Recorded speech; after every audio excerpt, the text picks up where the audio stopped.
Hola amigos de Primum Gradus, antes de empezar el programa una advertencia. Los que me estáis viendo en YouTube me estaréis viendo perfectamente y también escuchando perfectamente. Los de iVoox me estaréis escuchando perfectamente. Pero ocurre que este ha sido un programa colaborativo con Fernando Cañas y no tenía bien la conexión de internet. Así que se me oye a mí concretamente fatal. En cambio, al invitado Fernando Cañas, que es el que ha llevado el peso del programa, pues se le oye bien. Entonces tenía dos opciones: no colgar el programa o colgarlo con este pequeño problema. Lo siento, no hay manera de arreglarlo, o se me ha caído la conexión a internet, he tenido que usar el teléfono móvil para conectarme, y ya se ve que no tiene suficiente, no sé si llamarle potencia. Así que si estáis dispuesto a oírme a mí un poquito mal y a oír bien a Fernando, pues sea. Y después de esta pequeña advertencia, pues nada, que disfrutéis del programa, que tiene varios temas interesantes.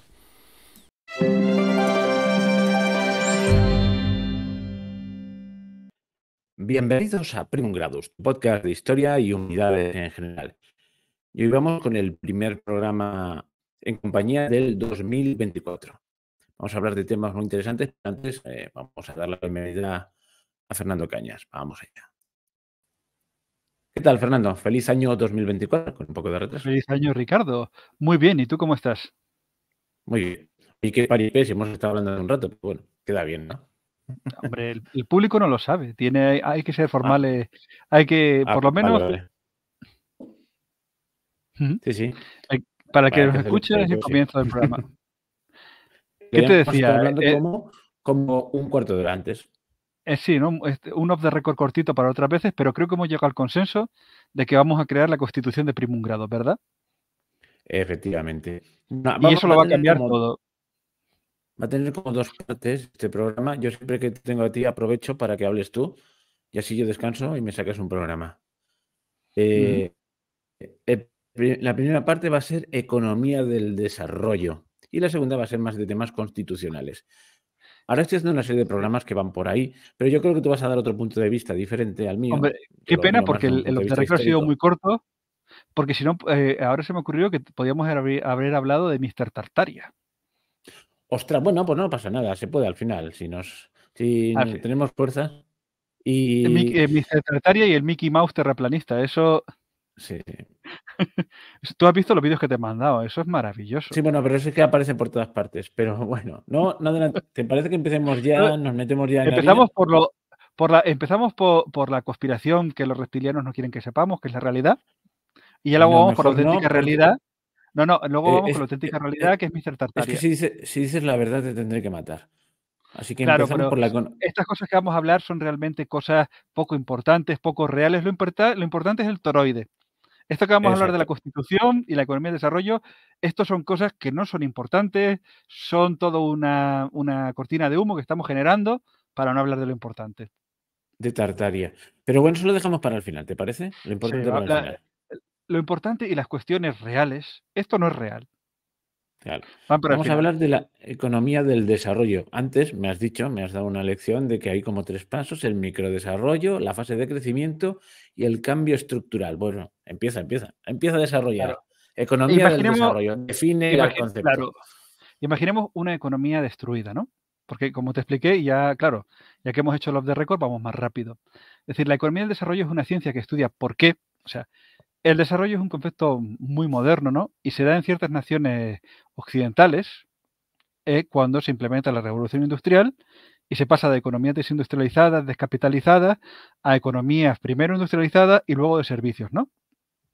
Ujú. Con las diferencias de modelos económicos, con las diferencias de situaciones, de renta. No estamos hablando de estados del bienestar, estamos hablando de economías desarrolladas, que son economías que en producción y en capacidad de generar Producto Interior Bruto tienen más capacidad que otras, ¿no? Entonces, la economía del desarrollo es la ciencia que estudia por qué estados desindustrializados, socialmente con convulsiones internas, pueden pasar mediante un proceso que se ha visto que suele mantener unas fases comunes al desarrollo. Ojo, aquí ya vamos con las cosas, con las bofetadas. Economía del desarrollo, ¿no? Que como he dicho, necesita capital extranjero o necesita una planificación estatal o por lo menos una implicación o una complicidad estatal, la economía del desarrollo estudia tanto los planes quinquenales como el plan Marshall, como por ejemplo los procesos en que el capital extranjero llega y en zonas especiales lleva al desarrollo. Vale, oye, entonces eso de la economía del desarrollo puede escandalizar a más de uno de estos Claro, personajes ultraliberales. Aquí el Estado no tiene o nada que ver, la ultracomunistas, cosa va por sola. ejemplo. O ultracomunistas. Claro, porque claro, la economía del desarrollo se ha vuelto cautiva de mi modelo. Es el modelo de la economía del desarrollo. Y cualquier análisis más objetivo o que hable de tiene que ser anulado, porque al fin y al cabo esto es una lucha eterna entre el bien y el mal, ¿no? Y el otro lado no puede entrar en estos parámetros. Es verdad que luego pues, habrá gente que diga, por ejemplo, China, fue con libertad, pero fue con dirigismo estatal. Que había una Ujú. complicidad estatal, la había. Pero Corea del Sur implementó un capitalismo de Estado que, a ver, nadie quiere aquí decir que existe el capitalismo de Estado. He oído decir que habían hasta planes quinquenales en Corea del Sur, al Sí. principio. Pero a ver, es que, vamos a ver, una cosa es el comunismo político, otra cosa es el marxismo económico y otra cosa es la llorería woke del estado del bienestar europeo, que es, como tenemos una economía potente, lloremos y distribuyamos los réditos económicos para llegar a una protección social total, ¿no?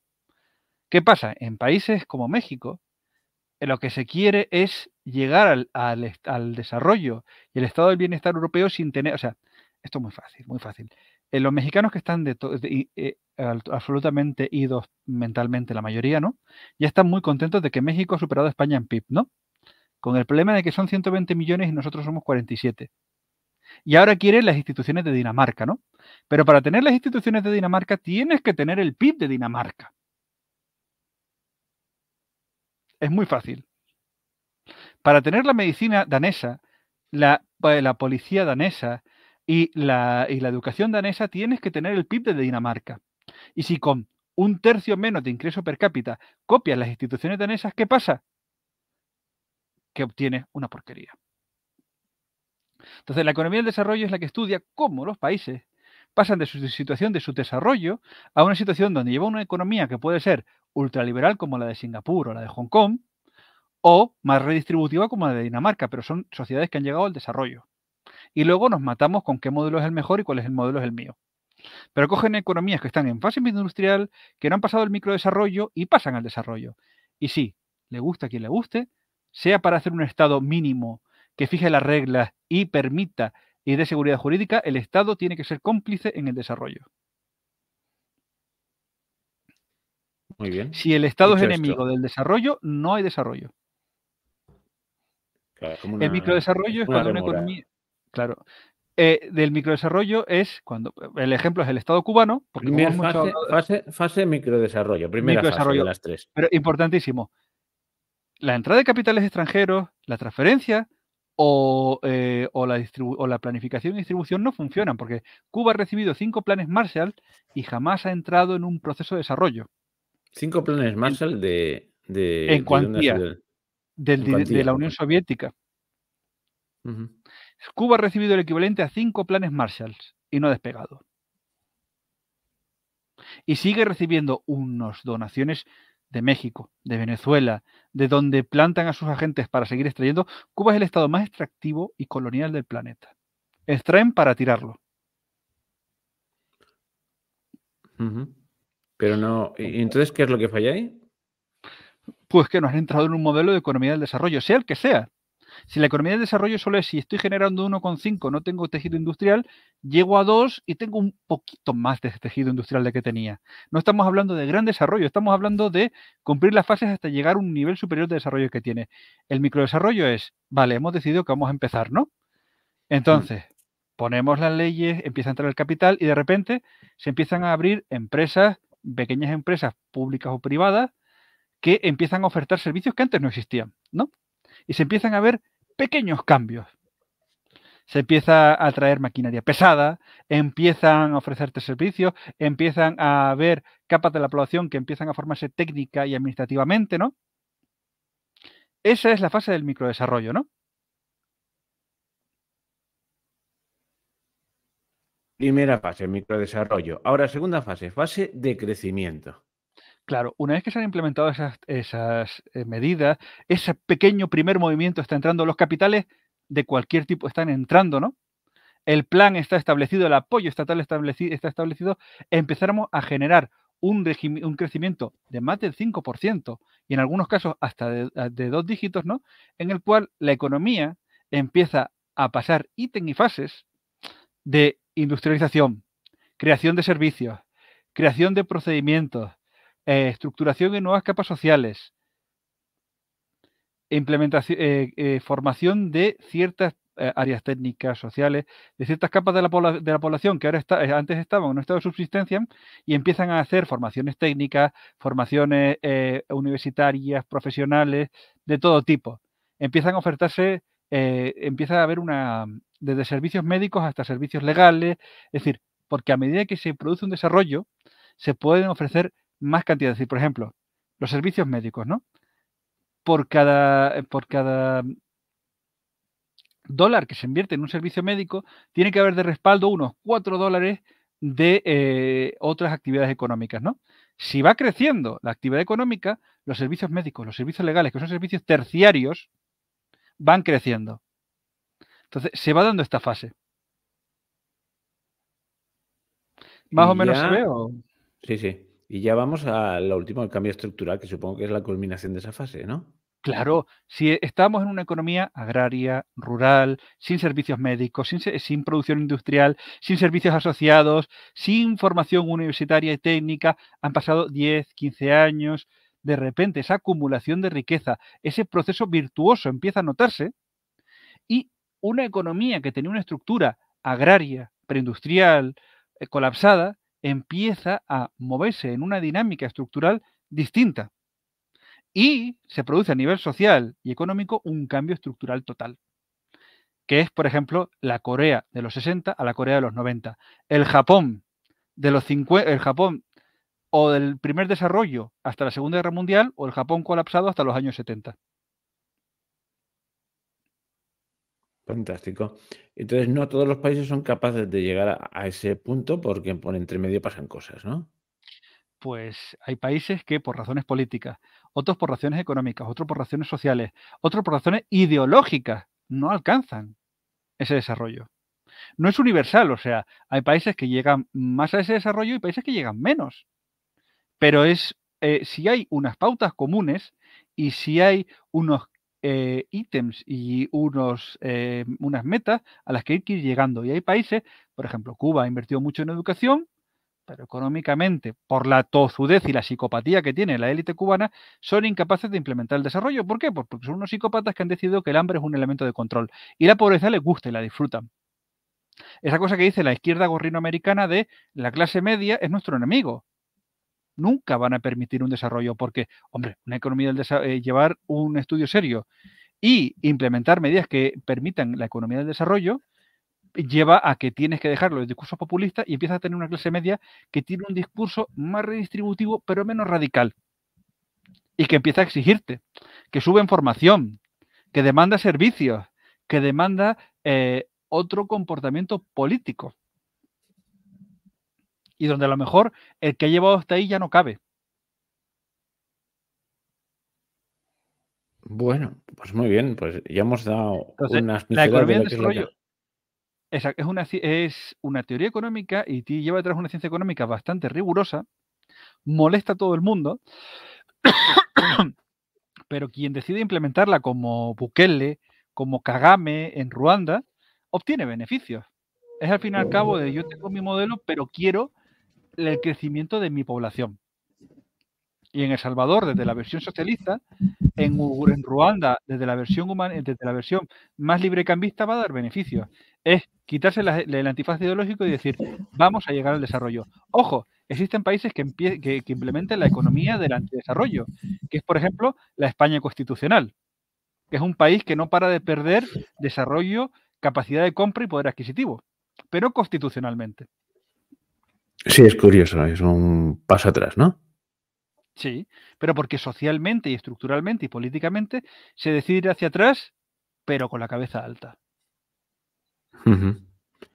Bueno, cuando tú des por pasado la etapa esta económica, vamos al siguiente tema. Vamos al constitucionalismo, que es como tú me decías, ¿por qué hay países que económicamente? Pues mira, vamos, por ejemplo, a un ejemplo muy claro que es la España constitucional, donde la economía es constitucional, la nación es constitucional, todo es constitucional, pero ¿qué es esto de que las cosas sean constitucionales? Tú lo has abordado desde una visión histórica y lo hemos hablado en el Off the Record, pero ¿qué es una constitución, Ricardo?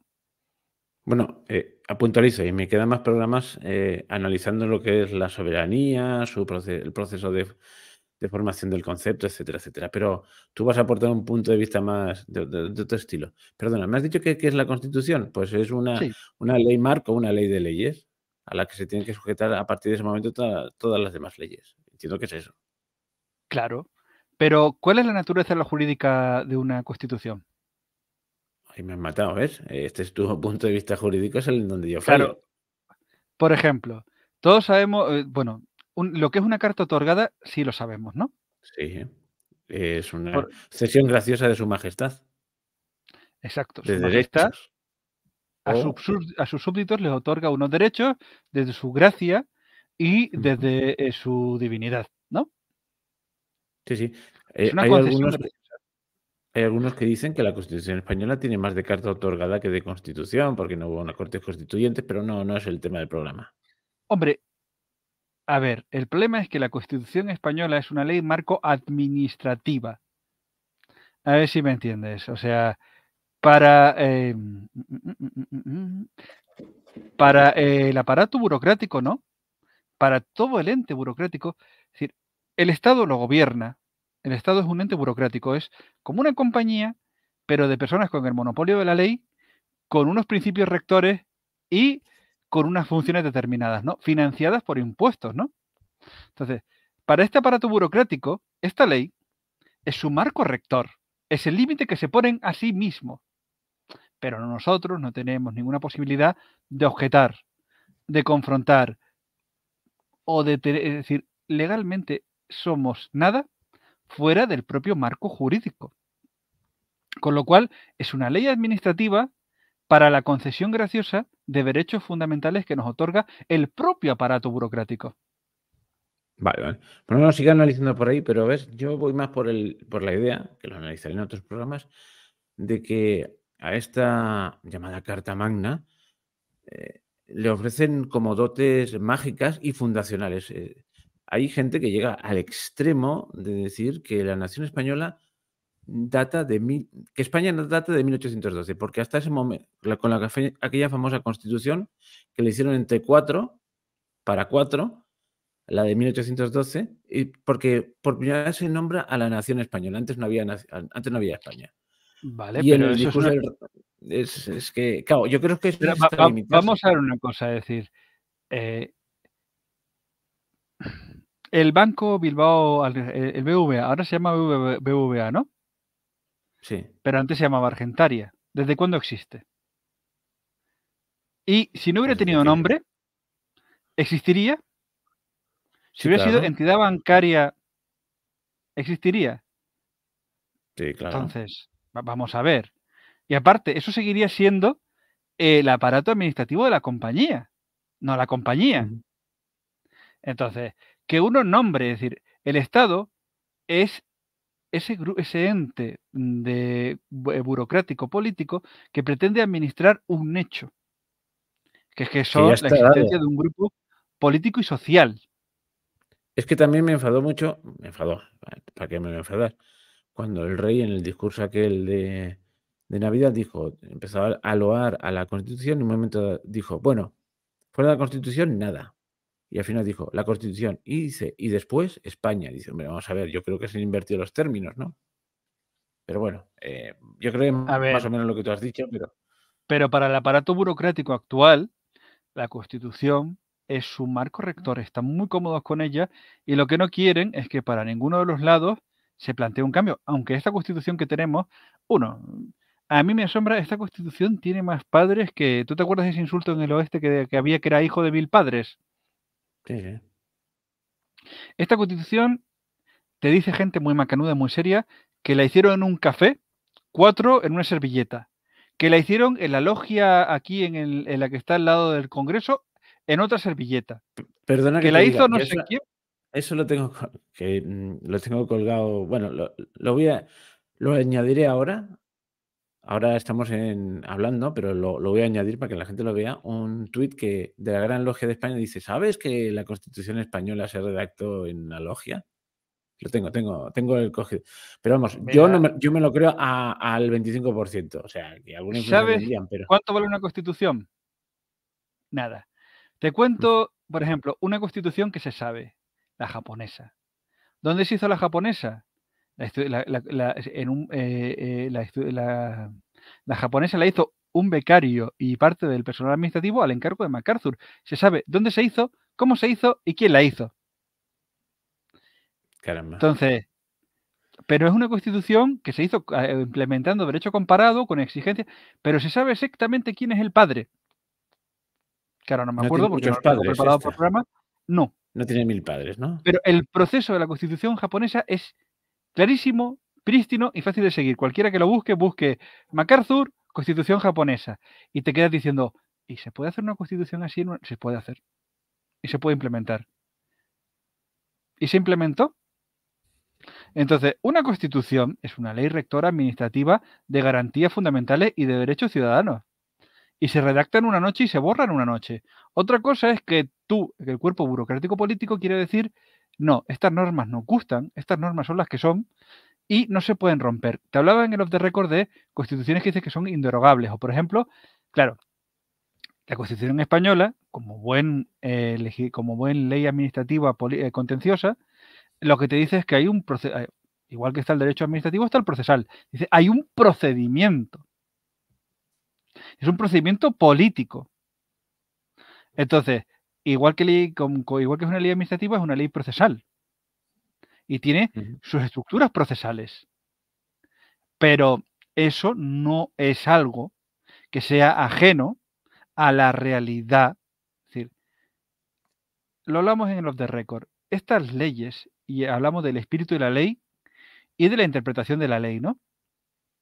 La ley simplemente es una redacción de un conjunto de normas que tienen el efecto de querer regular el aparato burocrático, ¿no? Y que aparte, con el surgimiento del derecho, se dan un toque moral y un toque metafísico de derecho que es algo más avanzado que la ley, es algo más de contrato social, ¿no? Pero esto no quiere decir que si la ley se redacta en un contacto jurídico, sociológico, psicológico, pueda pervivir a la desaparición o cambio de ese concepto. Y luego, que haya un cambio no quiere decir que la ley tenga que cambiar si el aparato burocrático no cambie. Entonces, la ley es un patrimonio del aparato burocrático, que puede ser o no ser consensuado con los gobernados y con la realidad, de la población.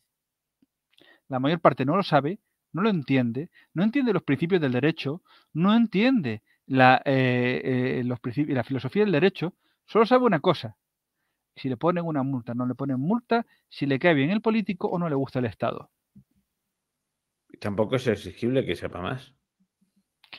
Pero el problema es que cuando hay convulsiones y cambios sociales, de hecho, la Constitución española es un Frankenstein, es una Constitución centralista, federalista.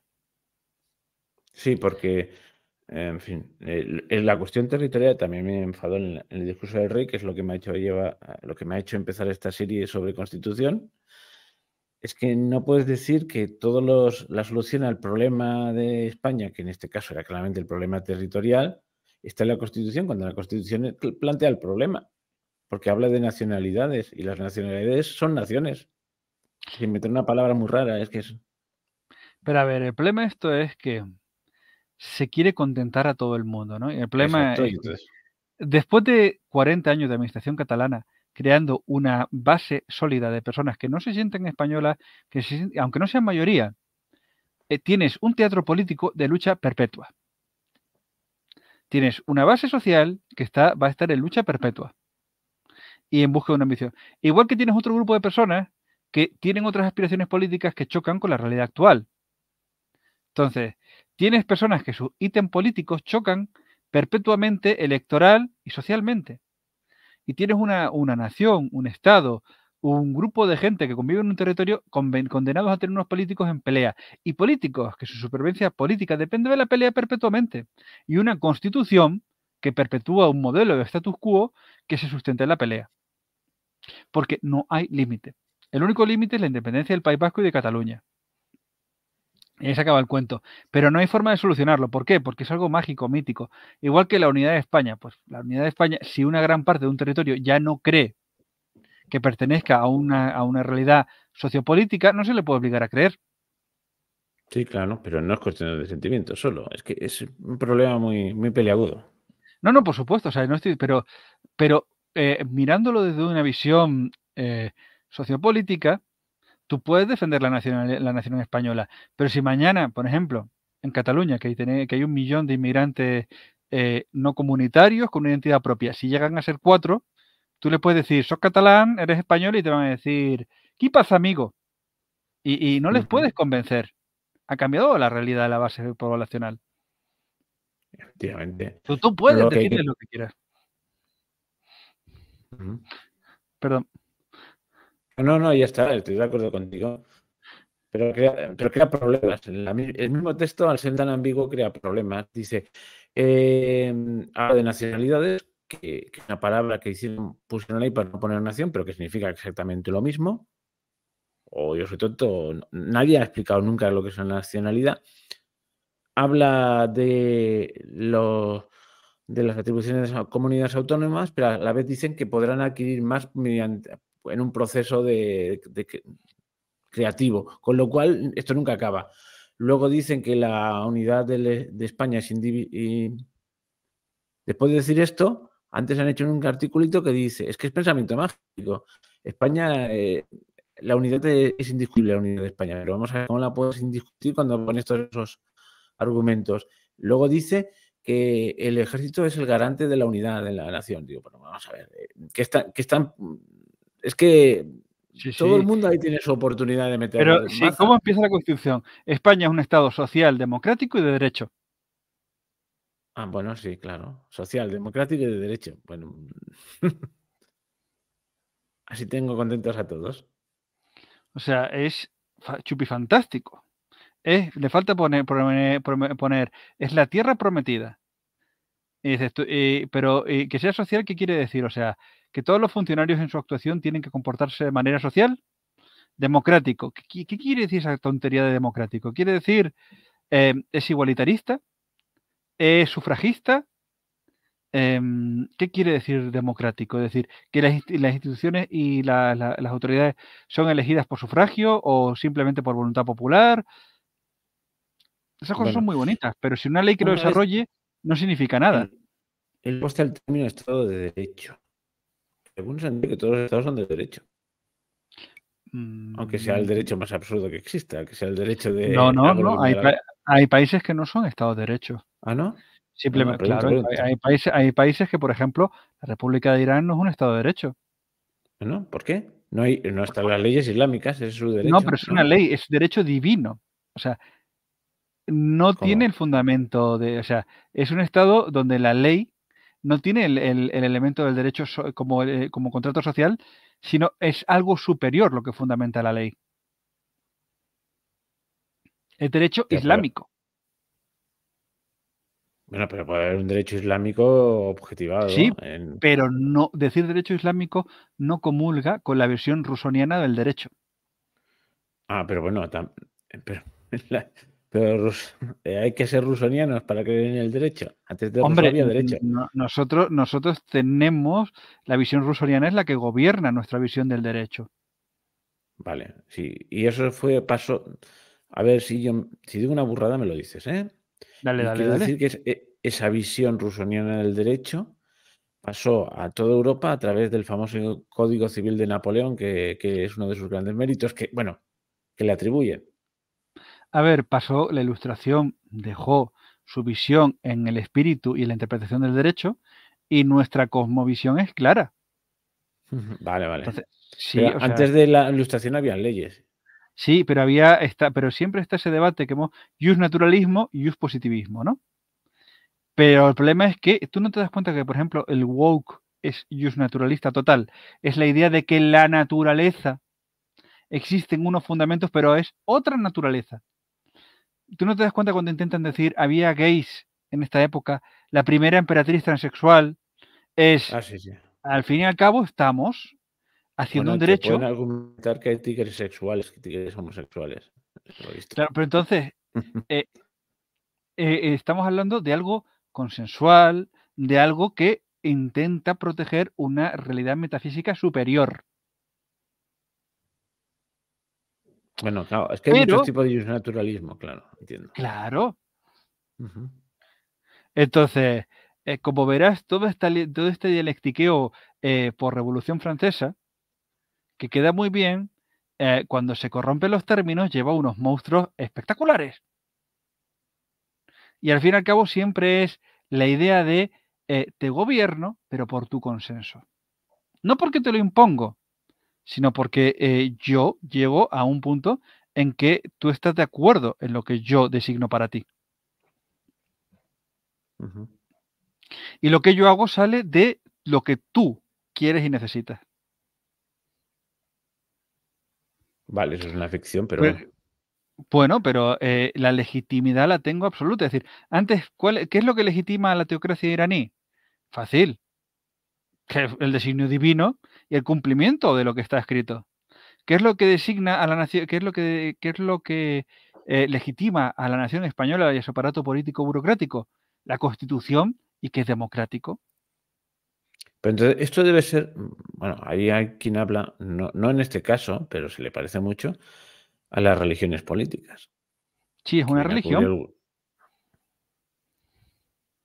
Berlín. Es que estaba preparando lo tengo en mente, hacer un programa sobre esto de las religiones políticas, de Berlín y todos estos, que llegan a teorizar sobre el horror vacui del alma humana, que si no tiene una religión se la inventa, y su objeto de adoración acaba siendo el Estado, poco más o menos, Claro, pero a ver, ¿qué diferencia hay entre una compañía privada y el Estado? ¿Qué diferencia hay entre el estatuto de una compañía privada? ¿No? Las compañías privadas tienen estatutos, ¿no? Y las constituciones y los estatutos de autonomía. Son leyes administrativas. Donde se dice quién, en una se dice quién es el administrador, en otra quién es el presidente, cómo se elige el administrador, cómo se presentan las cuentas. Es lo mismo. Pero tú no tienes entidad política fuera de la propia estructura administrativa y burocrática. Y es porque el propio aparato te lo da a ti, pero tú no lo tienes por tu propia naturaleza. Y tú tienes que decirle, si por ejemplo hay una vulneración de lo que el propio aparato burocrático estatal te da, tienes que ir a él y decir, hola, reconócemelo burocrático, administrativamente, procedimentalmente. alguien dijo que lo que caracteriza al Estado es el derecho administrativo. ¿Puede ser cierto Sí, esto? Se es lo oí esto. a no, es que teoriza que antes de está hablando del Estado moderno, ¿no? Dice que durante Sí. la Edad Media, durante buena parte del Renacimiento, no existía Estado como lo conocemos ahora. Es que esto es un No, punto claro. interesante. Claro, es decir, tú ten en cuenta que en la Edad Media existían usos, costumbres, existía, o sea, tú ibas ante el Estado, pero podías esgrimir motivos de razón o motivos constitucionarios, ¿no? Eso ya no Ujú. existe. Ahora solo existe el procedimiento administrativo, las concesiones administrativas y el proceso y la regulación procedimental. Y fuera de ese cauce no hay nada. Sí, sí. En buena Esa parte, cosa al menos al ujú. principio, el derecho romano era un derecho más parecido a este constitucionario que no al constitucional. Luego hubo Ya, constituciones ya en época ya imperial. tardo imperial, Que pero para regular la maraña que había pero claro, porque ya hacía falta un derecho administrativo y una ley rectora, que es lo que es la Constitución. Pero tú fíjate una cosa muy graciosa, el derecho romano era un derecho de alegación, tú ibas a la plaza y la argumentación más brillante ganaba. sí, sí. Actualmente, la que más se acerca al espíritu de la ley y, o sea, los debates actuales son procedimentales, administrativos. Es decir, hay que recordar que no importa la verdad, importa la verdad judicial. Eso que tanto escandaliza a la gente de ¿por qué si es culpable sale absuelto? Porque no hay cadena de custodia, hay un fallo de recurso, es todo procedimental, la verdad no importa. Importa la verdad jurídico-administrativa. El resto no importa. Es como como un yo me lo hizo, yo me lo como. Es curioso. Somos una estructura y lo más importante es la coherencia dentro de nuestra estructura. Pero claro, la gente dice, ¡qué barbaridad! Claro. ¿Pero qué intenta evitar esto? La arbitrariedad. Si no son tan rígidos, volvería a lo que tanto se intentó superar, que es la arbitrariedad del antiguo régimen, que es la que crimen, sobre todo de la parte del momento absolutista. Eso de la ley soy yo, el Estado soy yo, eso quiere decir que la voluntad, no el texto, y la interpretación de ese texto es lo que de todas formas, hay que Claro, que recordar. esto, si te fijas, es la degeneración. Bueno, el antiguo régimen, hay gente que se piensa que el antiguo régimen es Ujú. directamente lo heredado de la Edad Media, pero ha pasado antes por una época en que se teoriza esa barbaridad del derecho divino de los reyes, que culmina en Luis XIV, y el Estado soy yo. Quiero decir que la Revolución Francesa en realidad se rebela contra un régimen que ya estaba viciado, estaba decadente y había concentrado poder, y lo que hace es consagrarlo, porque concentra más poder y más, no sé, yo lo veo así. Antiguamente un rey no podía hacer lo que le daba la gana. No digo que sea una situación ideal, pero tenía tantas cortapisas en leyes locales, en parlamentos, bueno, Claro, pero lo que luchan estas leyes posmodernas es contra la monarquía absoluta del Estado moderno. exacto, es otro tipo de absolutismo que ha llegado más lejos que el absolutismo monárquico. Claro, pero es que el problema es que estamos en un momento de apisonamiento filosófico, jurídico y social, que estamos llegando a, bueno, es que hay un grupo de gente que apresiona hacia el neofeudalismo y entonces los conceptos se están degradando y estamos llegando a un momento donde pues se dicen estas jerigonzadas, que es eso. Entonces, esto no es así, es decir, las constituciones son mutables, son solo leyes administrativas y son solo la procedimental y la administrativa de un aparato burocrático político, pero no de una nación. De hecho, una nación puede vivir peleada con su aparato jurídico político. La nación iraní está peleada, se han revelado ya varias veces, una parte importante está en desacuerdo y no toma como legítimo y el Estado por la fuerza lo reprime. Bueno, Aquí simplemente y hay casos más extremos, que puede haber naciones perfectamente claras sin Estado, sin Ujú. ese, sin ese mecanismo, porque al fin y al cabo el Estado es un mecanismo. Y luego, Por como pasa en ejemplo, la Cataluña, nación, siempre considero, bueno, no sé yo lo que se consideran, pero la nación gitana, los gitanos no tienen aparato. o por ejemplo Cataluña, que no es una nación híbrida, es una nación que una parte de su población es española y otra parte de su población ha evolucionado a considerarse de una nación diferente. Entonces es una realidad jurídica un poco difícil, Sí, sí. porque o hace el que gane ignora a la otra mitad. Sí, es una cosa curiosa. Entonces, sí, está ahí. Hay un montón de gente que se considera nacionalista y necesita una nación catalana. Y hay otra parte de la población que quiere seguir siendo nacional de la nación que era y que se siente. Entonces, ¿qué solución tiene eso? Pues, o sea, es una solución que solo cabe un vencedor y un derrotado, Ujú. a menos que se llegue a Bueno, un punto de acuerdo. Pero, ¿qué me refiero? Que hay naciones como la gitana que lo tiene claro, y luego hay naciones como la catalana, que es como de que luego viene esto, ¿existe o no existe? Para mucha gente existe, para otra sí, gente pero no. es que, claro, el problema es que, bueno, ahí está, ya es mi tema, que lo pensaba hablar más adelante y aquí no lo voy a hablar. Cuando surge la idea del Estado-nación, antes habían naciones que estaban implicadas en, pues, en entidades mayores y no perdían por eso su razón de ser. Quiero decir, Cataluña, Y pues, yo estoy luego, seguro que en el siglo XVII o en el siglo XV todo el mundo hablaba catalán, pero si le decían, ¿cuál es en el siglo XVI, ¿cuál es tu rey? Pues el que está ahí en en Felipe Castilla, II. sí. Sí, sí, no tenía ningún problema, Y pero que respeta luego, nuestros fueros, en fin, pero claro, cuando se llega a la idea de un Estado, una nación, empiezan las cosas curiosas. Bueno, claro, pero esto es muy curioso, es decir, culturalmente, ¿hay alguna diferencia real entre los catalanes y el resto de los españoles? Ya te digo yo que no. Culturalmente, en parte cultural fuerte. Ahora, la unidad cultural es base lingüística, pues la Federación Helvética es una nación, los suizos son suizos y hablan 4 idiomas no reconciliables entre ellos. Entonces, esa es otra cuestión. La voluntad política y los derechos civiles marcan mucho cómo es el Estado.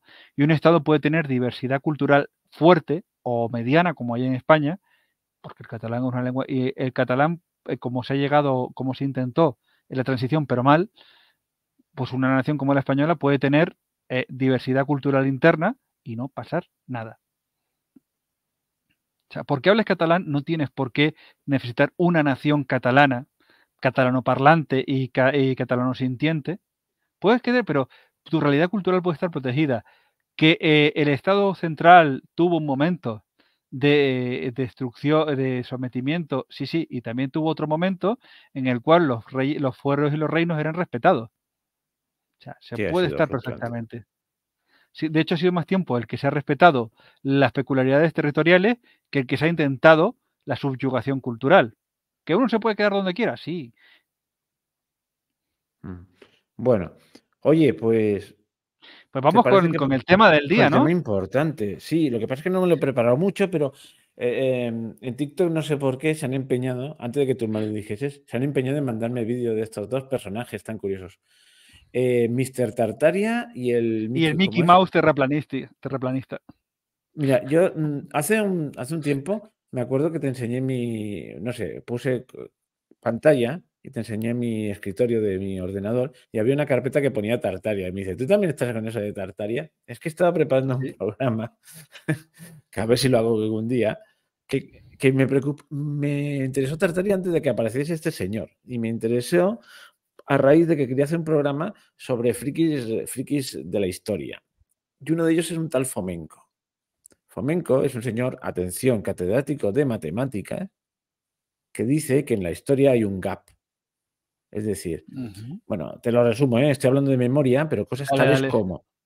como que hay un gap de como de 900 años por ejemplo, que Jesucristo, pues en realidad es un emperador bizantino. Entonces, Efectivamente, sí, sí. que Espera, las vamos a hacer de Mr. Tartaria y ya tú dices algo y digo, efectivamente. vale, vale, pero bueno, cosas de este estilo. Que Carlomagno, es que no sé, de verdad, es que las tendría que tener apuntadas. O sea, que todos los hechos de la antigüedad en realidad ocurrieron en la Edad Media y bueno, en fin, unas cosas muy curiosas. Efectivamente, es más, la Tierra es plana y hay una tortuga paralítica que te come. No sé si lo Vale, sí, sí. sabes. Sí. Bueno, bueno, no me interrumpas más porque si no. Bueno, la cuestión es que aparte de. Pero claro, pero es que atento, atento, este señor es un catedrático de matemáticas, de exactas, si no me equivoco, en una universidad rusa, lo cual no es Ujú. un tonto. Pero tiene sus seguidores y tiene un. Claro, es que ahora estoy improvisando. Ya haré el programa, os lo prometo. Tiene un libro que ocupa, perdón, una sucesión de libros que ocupan como 2 palmos, o sea, con una mini enciclopedia de la nueva cronología. Entonces, proponen totalmente cronologías alternativas. Y dice que literalmente nos hemos inventado 1000 años. Entonces, habla mucho de Tartaria, o entre sus acólitos hay de los que hablan de Tartaria. Y de ahí supongo que lo han cogido, lo ha sacado Mr. Tartaria para decir las tonterías que dice. Claro, pero por ejemplo, Bueno, ¿qué son los tártaros? Porque los tártaros sí existen, ¿no? sí, sí, y el stick tartar Tú también. y tú sabes que los tártaros son mira, cualquiera que abra aquí la Wikipedia, ¿no? Yo no he hecho más búsqueda, pero los tártaros, todos sabemos en qué espacio geográfico se encuentran, ¿no? O sea, son casi 50 grupos étnicos, ¿no? Y los tártaros siempre han estado hasta el norte de Burratia, en Siberia, hasta Crimea. O sea, todo el espacio central de Rusia. Pero ahora que hablábamos de las naciones sin los grupos étnicos sin nación, pues los tártaros son un grupo de seminómadas que se han movido por toda esa zona, que tienen una cierta unidad cultural que jamás han tenido nación. Pero los tártaros, pues se puede ir uno a Crimea, se puede ir uno a varias repúblicas rusas o blas rusos y encontrarse tártaros modernos hoy. Son tipos simplemente como, o sea, son un grupo túrquico, son un grupo como los mongoles, de gente esteparia nómada que iba a caballo. Hay otros grupos también en otros sitios como los tuareg y tal. Pero bueno, en el desierto del Sáhara. Pero la Bueno, pero cuestión es que que. los tártaros existen y llamar Ujú. Tartaria, como si viste en un mapa, a una zona muy grande por donde deambulaban los tártaros, pues no le veo yo más misterio. Bueno, la cuestión es que estos ya llegan a ser lo enfermizo. Por si alguno no está muy metido en el tema, digo, y a lo mejor son un fenómeno de España, porque son dos tíos mano a mano, que van diciendo tonterías Y entonces No, no, uno no. dice, En el mundo, esto viene del mundo angloparlante, como todo, de Big Tartaria, que te lo conté, que ponen imágenes del principio del siglo XX, de megaaparatos y de edificios que colapsaron porque no estaban optimizados estructuralmente, y te dicen, oh, ancient technology, oh, look that, oh, incredible, oh, the Great Reset, y sí, ya pero es muy está. fácil de rebatir todo, porque te ponen fotografías de documentos neoclásicos diciendo que era vamos a ver si esto tiene, si sabe quién es dice, esto es la arquitectura de Tartaria, que ha sido ocultada, pero quedan rastros y son edificios neoclásicos, que seguro que en 20 minutos mirando en el registro de ayuntamiento sabes quién es hasta el arquitecto, pero bueno, es absurdo todo. Pero a lo que yo me iba es que gente como esta, lo que consigue es que porque entre esa ensalada cuelan alguna medio verdad sobre un determinado tema, pues no sé, se ponen a hablar, yo qué sé, Jeffrey Epstein. de Jeffrey Epstein. Que- y entonces, cuando tú hablas de Jeffrey Epstein, te relacionan con él. Bueno, yo no voy a hablar de Jeffrey Epstein porque no está muy claro lo que ha pasado ahí, pero que ha pasado algo está claro, es lo único que está claro, y que se suicidó en una cárcel de máxima seguridad, que es lo más normal del mundo, El día que y que no fallaron las cámaras y los guardias se durmieron. sí, sí, una cárcel que está pensada para que la gente no se suicide y no había nadie interesado. Bueno, vale. Pero ahora, si yo estoy diciendo esto, que, que, que, que, en fin, no estoy afirmando nada, pero puedo sospechar, pues ya me ponen en el mismo carro que a él.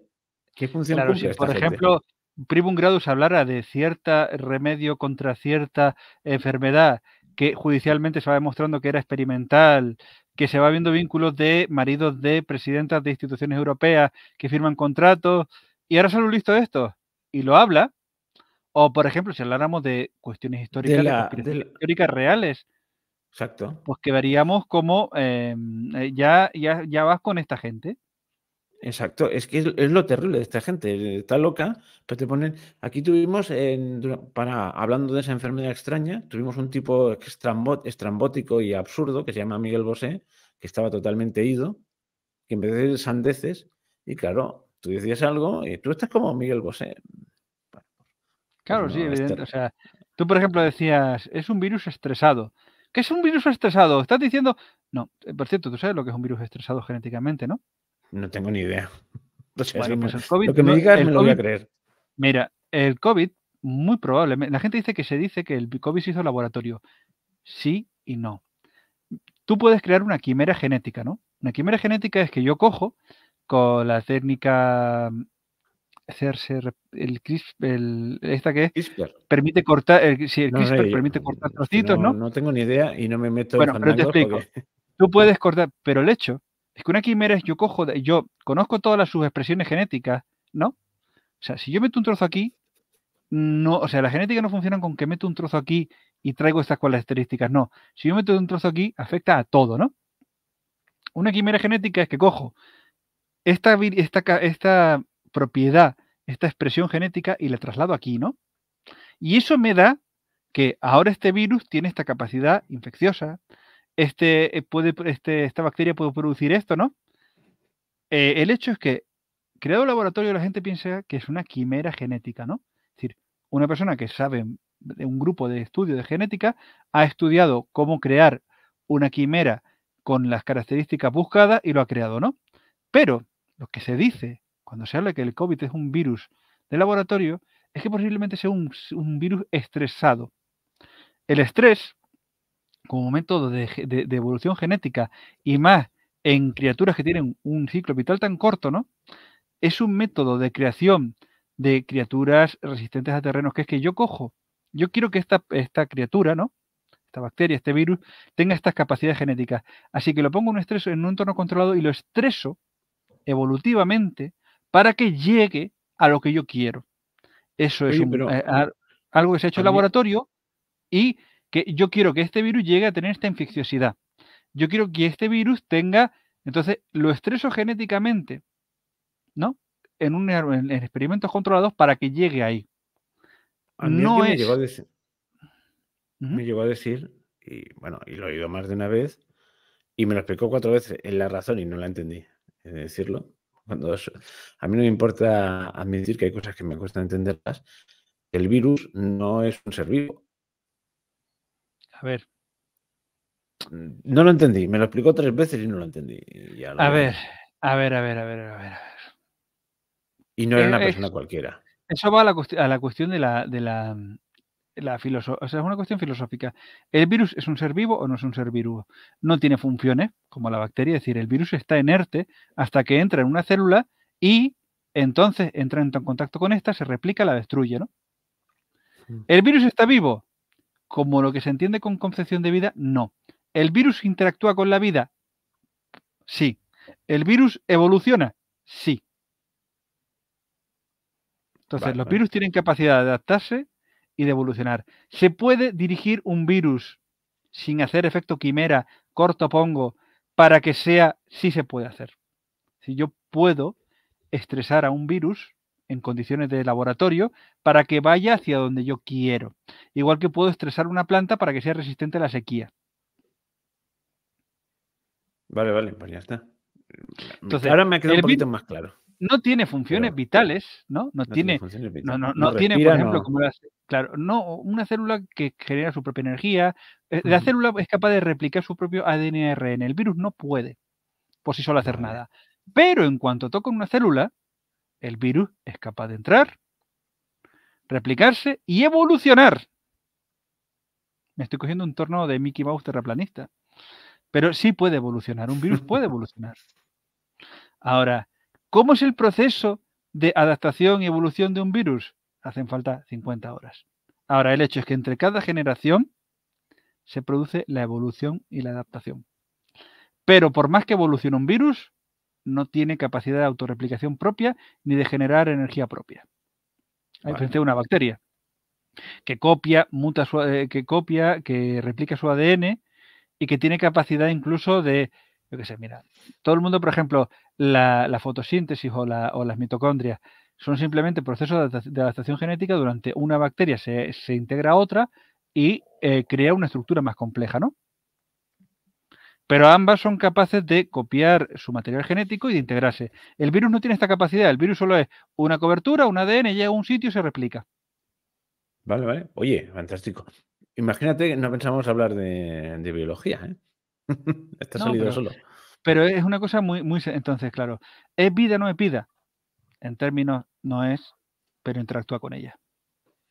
Vale, vale. Bueno, oye, yo sigo Pues pendiente la promesa de que hice Mr. de hacer Tartaria.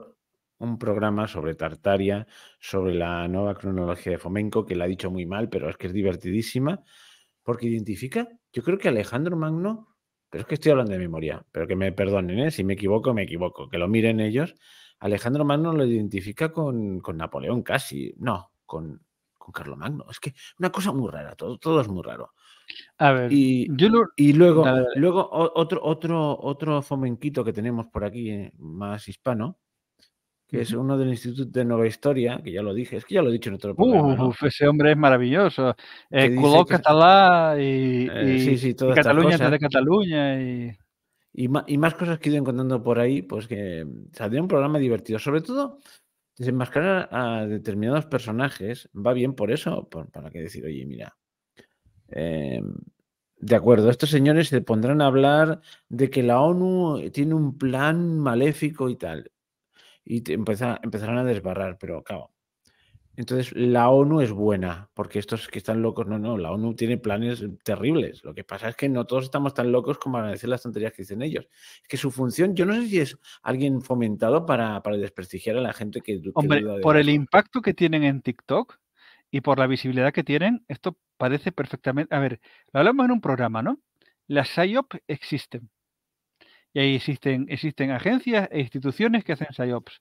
Esto de Mr. Tartaria tiene toda la pinta de una PSYOPs de intoxicación en grupos de personas que tienen discurso antiinstitucional. Y tiene la pinta de que es una campaña bien pensada para acabar con las personas que tienen un discurso distinto a lo institucional o contrario. Es simplemente contrarrevolución. Es decir, hay un grupo de personas que están planteándose ir contra ciertas leyes, contra ciertos usos políticos, comunicacionales, y un Mickey Mouse terraplanista y un Mr. Tartaria a caballo entre la fantasía y lo real, te desarticulan a un montón de gente que podía haberte dicho, mira, aquí esta persona se enriqueció, aquí esta persona se juntó con esta el otro día, hicieron esto, esta ley y lleva a esto ha pasado así, esto ha pasado así, la conexión está aquí, y tú de repente tomas conciencia política, haces tu pequeña parte de opinión pública y esa persona pierde el crédito y tiene que salir de la política y ser juzgado. Y Mr. Tartaria y el otro evitan que hacen que sea 1000 veces más difícil esa, ay, 1000 veces más difícil esa acción antiinstitucional. Yo animaría a nuestros oyentes, que si son de fuera de España mejor no lo conocen, porque estos son españoles, que pongan en alguna red social o en el YouTube o en TikTok Mr. Tartaria, para que vean las tonterías que llega a decir este hombre. No, El que ha visto como un león no, se convierte. es El que que he visto, pero es que me fascina. Por cierto, nuestros amigos de México, saben que le deben la vida, ¿no? Porque fue con una lanza de fuego al Popocatépetl y él solo, con un grupo de chamanes, lo paró. Porque como esto él no es lo Torá sabía. y...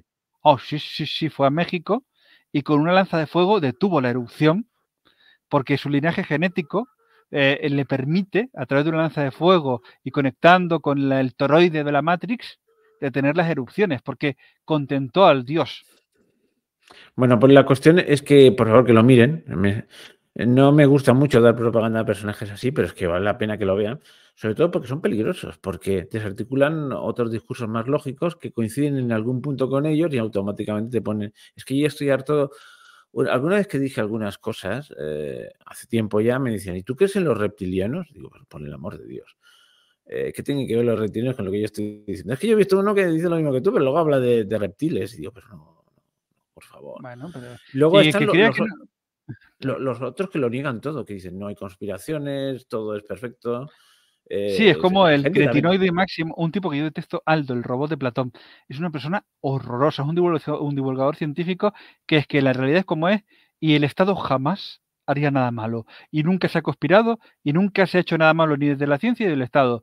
Dices, no, hay gente terrorífica, hay gente... A ver, el problema que tenemos es que hay un grupo de personas. ¿Tú has visto lo que le ha dicho hoy un chaval, un señor a Te Klaus lo he Schwab mandado, de te lo he jódete? mandado ¿A yo. tú me lo has mandado?